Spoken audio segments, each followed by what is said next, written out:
Welcome to the Reports Analysis Division web video series on FECFile, the Commission's free electronic filing software. This video will walk you through the process of entering two of the most common receipt transactions into a report, a contribution from an individual and a contribution from a political action committee. Before starting, you'll need to open your existing campaign committee database in FECFile. Make sure to use your existing committee file rather than creating a new one. Also, have the Getting Started manual for candidate committees on hand. And watch the previous videos in this series if you haven't already. For more information, visit the Commission's website or find links in the About section below. Let's begin at the Reports tab. Here you can see a list of the reports you've created in your database. Click the report on which you'd like to add transactions. To add the first transaction, go to the Summary Page tab. Here you can see the categories of financial activity on Form 3. Contributions received from an individual should be reported on line 11A. Right-click and choose New, or double-click to enter transaction information. Start with the name of the contributor, last name, first name. If their name does not appear in the box below, you will have to enter the identification information before you can add their transaction details. Since the contributor isn't in the database, hit the Tab key on your keyboard and you'll advance to the Individual and Organization Information screen. Start by entering the right type at the top. It should say, Individual other than the candidate. Continue to add the rest of the individual's identification information, paying close attention to fill out all fields on this form, including employer and occupation. Next time you enter a transaction for this individual, the software will recognize the name in the database to save you time so you don't have to fill out the form for future transactions. Click OK, and you'll return to the individual contributor screen where you can see the contributor is now added to the database. Now enter details about the contribution. Be sure to provide the date, amount, election, and year of election.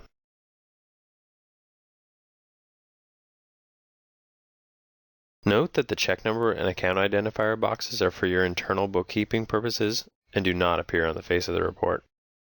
Click OK and you have successfully added a contribution to your database. You see the amount added here. You'll notice that the amount of this contribution appears in the This Period Itemized column next to line 11A. This is because the contribution from this individual was over $200 and therefore must be itemized.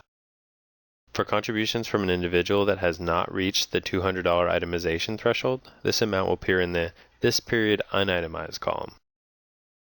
Let's move on to add a contribution from a political action committee. You can add that transaction in the same way you did the individual contribution by clicking on 11C here, or you can go to the Receipts tab. You'll see all of the contributions you've created for the report that is highlighted in the Reports tab. Here's the individual contribution we just added. To add a contribution from a PAC on this screen, right-click in the white background of the window to open a drop-down list of options. Choose New. This will open the list of categories of receipts, which corresponds to the line number from the summary page. To add a contribution from a PAC, choose Political Committee Other on line 11C. Click OK and you'll advance to the Political Committee Information screen.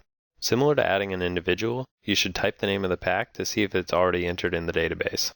If you don't see the PAC name in the box, hit the Tab key and you'll open a new window where you'll enter the identification information for the PAC.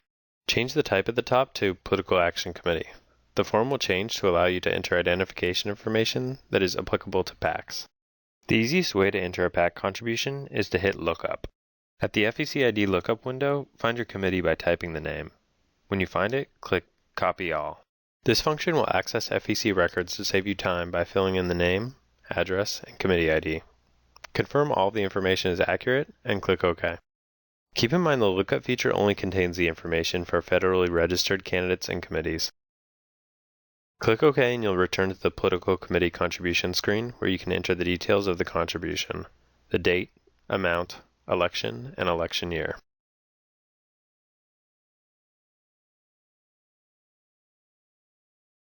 Click OK and you'll return to the Receipts tab where you can see the two contributions you've added to the database and the corresponding line number on which the contribution will be counted on the summary page.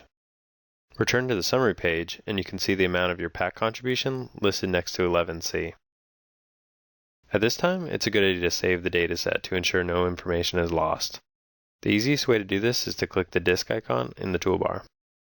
If you'd like to see how the transactions look on the Form 3 before moving on, click the printer icon. Flip through the PDF to see the individual contribution on line 11A and the PAC contribution on line 11C. These basic steps can be easily applied to add contributions and many other transaction types to your database. If you have questions about other transactions, please consult your Getting Started manual, call your analyst, or visit our website for more information. Thanks for watching.